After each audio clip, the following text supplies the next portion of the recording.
Hello and welcome back to Elden Ring and a new tier list video. We're back again to talk about the Ashes of War, which obviously had some major changes in patch 1.07. In fact, other than, say, your incantations or sorceries, this is one of the most changed aspects of Elden Ring in this patch, so it's been a lot to break down and understand and test and change my thoughts on. So here's the tier list. We have S, A, B, and C once again, but as a reminder, this is the best Ashes of War in my opinion, so even if it's a C grade, I still think it's pretty damn good, but we're comparing the best to the best here. Let's start with a new one that wasn't previously on the list, and now, amazingly, I rate as an S tier pick. Bloodblade is outrageous. This simple Ash of War is much like the Reduvia's unique weapon art, shooting a sort of short to medium range blood wave, which you can combo and ultimately spam because it's very cheap on the FP at the cost of a small amount of health as well. In this patch, Bloodblade had increased damage in PvE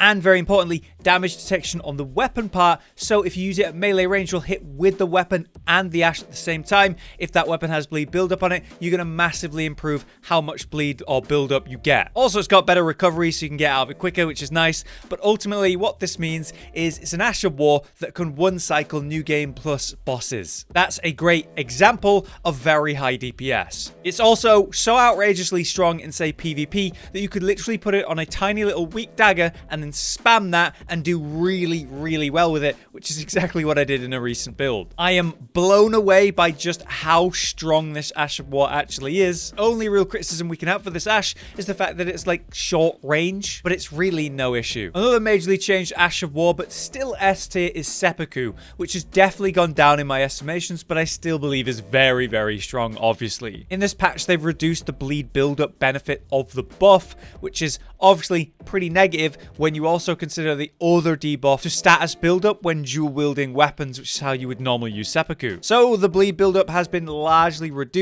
but it is still very effective to this day, and even when you are taking more damage when activating it, it will require a heal when you use two of these now. So yeah, still S tier, but there's a much bigger cost to using it, which is valid. That makes it a bit more balanced. Next up, let's drop down to A tier, where amazingly Piercing Fang remains. I was heavily considering making this an S tier pick. Piercing Fang is ultimately a dash forward poke or thrust that you can use with a variety of weapons. In this patch, they've improved its motion speed, its PvE attack power, its poise damage, and it's even got better recovery. So overall, it's improved in all of its major aspects.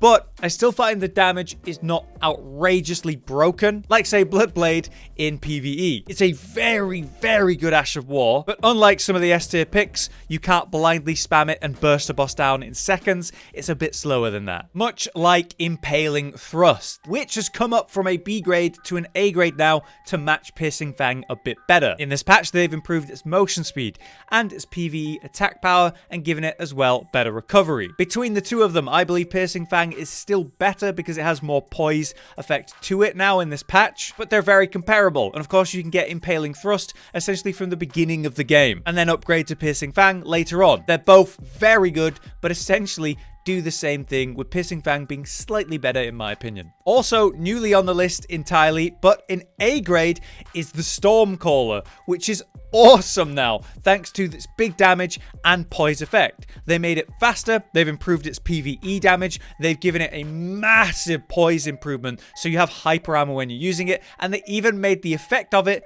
bigger. Essentially, what you do is you spin it around and do a wind sort of channel, and then you can do a follow-up attack for a big burst. It's an ultimate trade machine because of the size of it and the armor you have while using it. It's also really effective in PvE, especially when you combine it with, say, the Blood Flame Blade buff, enhancing the Ash of War with that effect, making it hit even harder. It's a super fun Ash of War, one of my favorites now, and I'm still not sure whether I should really put it as an S tier pick, but at very least, it's very good in the top of the A pack. Another Ash of War also brought up this patch is Bloody Slash, which has received a big important buff. They have given it this huge status build-up improvement and buffed its PvE PvE damage, and as well as giving it better recovery. So essentially, when you use this thing, you are going to absolutely smash the opponent, obviously get more bleed build up, and essentially when I'm doing a build with it, I would get half the stats build up. So 2 quick ones would technically cause a pop of the bleed. You're also going to do big damage. The problem is, even despite its better recovery, the speed at which this Ashe comes out, you can't really combo it super quickly, and also you're hurting yourself in a significant way when doing so. So I find it's best used when there's a vulnerability window rather than constantly spamming it per se. It's a very strong Ashe of War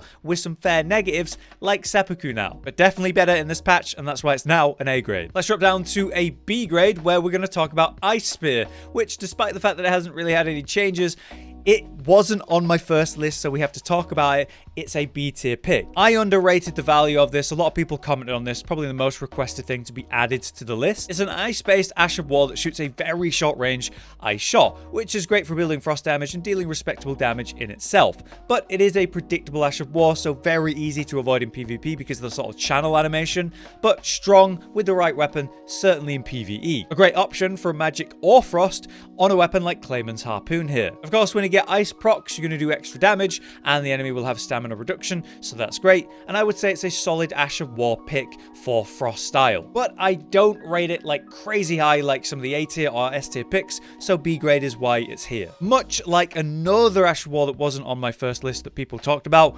Flaming Strike. It's an Ashe that has a 2-part effect: a close range fire swipe followed by a firelit weapon attack. Then your weapon is buffed up with fire damage for a period, which is very cool. Solid in general, right? But in this patch, it was buffed in a few ways. It's got better PvE damage, it's got a longer fire buff duration, and better recovery as well. As an Ashe, I think it's cool, but was lacking in power in the previous patch, or a long enough buff time at that. Now both of those aspects have been addressed and improved, so it's well worthy of the list, but I'm also not thinking it's crazy strong like the others again. So a great option if you need fire damage in certain areas, at which point it would be insanely good. So a B ranking seems fair to me. Now let's drop down to C grade, where we have one that also wasn't on my original list that was also brought up. It's Unsheath. Activate and hold, and then you'll keep your weapon in its sheath. From there, you can do a light attack, which will use a horizontal slash, or a heavy, which will perform a heavy-hitting vertical slash. The light is better for multi-target in certain terrain, while the heavy is generally the best option because it's heavier hitting and more accurate on a single target. I find this great in PvE specifically, and a fantastic early game option. But it is quite literally the Moonveil like weapon art, but weaker, with less power and less range. So other Ashes power creep this one heavily, but it is great in the early to mid game section, and yet it's had no buffs this patch, and it can be interrupted by aggressive AI. So I like it a lot, and that's why it's on the list, and it deserves to be, but it can't be higher than C grade for me. Right, let's work our way back up to the top then. Let's do the rest of C grade. So last time I mentioned Hoarfrost Stomp, which has had no changes this patch. In general, it was one of the best Ashes in the game, but sadly it was nerfed in various ways. Now it's slower, it's got less frost buildup, less damage, but it still serves a great function for AoE clear or through terrain attacks. Especially when enemies are weak to frost, it's a great option for that. But it's a shadow of what it once was. Still worthy of being one of the best Ashes, that's why it's here, but on the lower end of that. Much like Spectral Lance, which I mentioned last time, is a great long-range Ashe of War, perfect for big targets that can stagger when you hit them in a critical spot, such as their head. In this patch, its PvE damage was improved, and it's better at long range, so less damage fall off.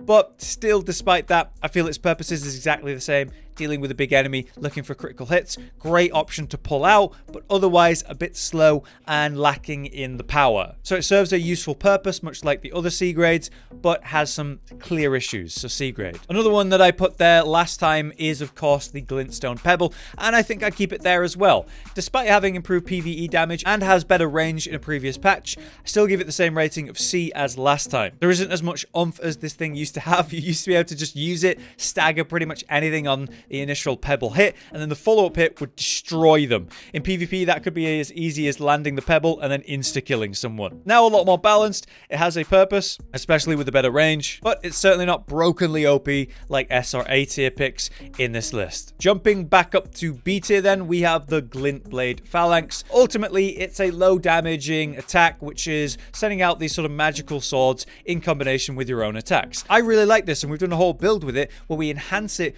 by using Blood Flame Blade, making those Phalanx swords that fly out deal bleed damage, perfect for building up procs at range. That's great in PvP where you overwhelm someone with the blades flying at them, building up bleed, while you're attacking and pressuring them with another attack, or just useful in PvE. But it wasn't given any power improvements or motion speed improvements, so it'll stay the same grade for me. Another Ash of War that's really cool but will stay the same grade is, of course, the Phantom Slash, which has now got better directional control and better recovery. But I find that's not necessarily the issue for this. It's cool how we can control it better, and it is a really cool Ash of War where you send out that ghost and dash forward multi-hit combo, great in PvE and PvP, just fun and cool to use. But the output and the power of it just isn't as staggering as some of the higher tier Ashes on this list. And while you now have better control over it, that doesn't change that. So yeah, same grade for me. All right, we're back up to A tier and we have two more to mention. Let's start with Sword Dance, which is a really, really good Ash of War you can put on any weapon that'll take. We have a multi-hit combo here where you're spinning around and smashing into the foe,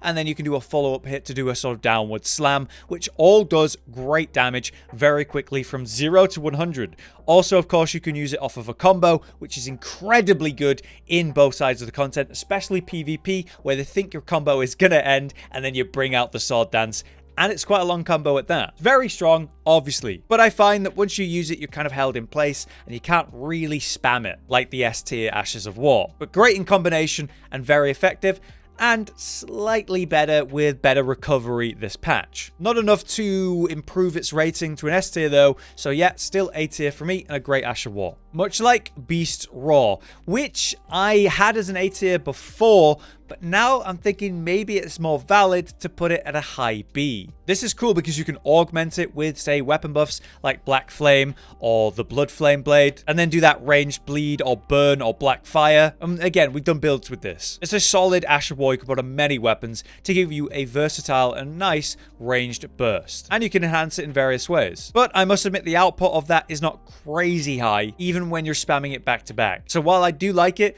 I actually think now in hindsight, especially with the contextual buffs of all the different Ashes of War, this one not being changed this patch, should probably drop down to a high B. Already back at S tier again. So let's begin with Gianthun, which has somehow been improved this patch to have better poise and better recovery. I'm bewildered by that. This thing was an absolute machine with hyper armor and very dangerous to take. You cannot trade with this if someone's using it. And they made it better. Now it's going to stagger opponents insanely well, and I reckon that's more relevant in PvE where you're going to stagger big bosses or bigger enemies with it. And that makes sense. It is called Gianthun, is it not? Also, the better recovery is convenient and nice, and not too relevant. So S tier pick, but better.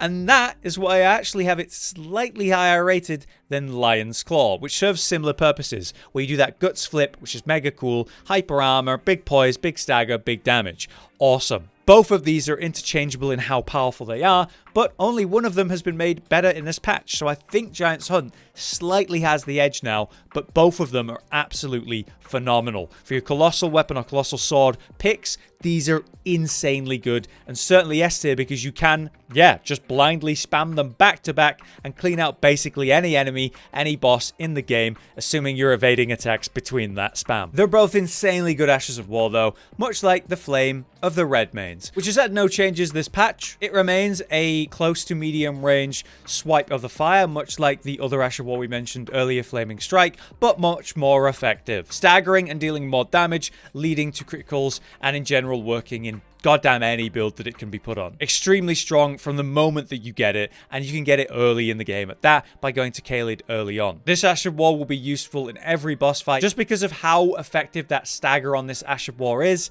It's super good. So remains S tier. Finally, you might know it, Royal Knight's Resolve is our last Ash of War we're going to mention, and it is also still S tier despite no changes this patch. It buffs up your weapon, so for about 7 seconds, the next attack you do will deal significantly more damage, best used with heavy hitting weapons like the Giant's Crusher, which is how we did the most damage in one hit video. In every scenario, you put this on and you hit an enemy, say PvP or PvE, it's going to be good. It's never not good to be used, and that's why it remains S tier, but maybe at the bottom of the S tier pack. But there you have it. it. That is my complete tier list for the Ashes of War for patch 1.07.